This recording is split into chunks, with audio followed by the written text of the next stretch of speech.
Alors, la biodiversité, ça veut dire la grande variabilité du monde vivant.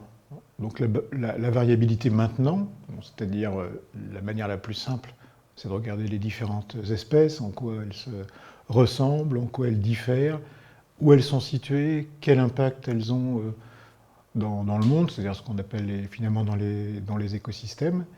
Et puis c'est la variabilité au cours du temps, de montrer que finalement, si le vivant persiste depuis des temps très très anciens, des centaines et des centaines de millions d'années, malgré les crises qui ont existé sur Terre, c'est parce qu'il y a des mécanismes de réponse, d'adaptation permanente, qui sont directement dépendants de la variabilité. Ça, c'est la théorie de l'évolution qui l'explique très bien. À un moment donné, vous êtes très bien adapté à l'environnement parce que vous avez un caractère physiologique, une forme, une couleur qui colle bien avec ce qu'est l'environnement. Mais le temps d'après, si l'environnement est changé, votre avantage devient un handicap.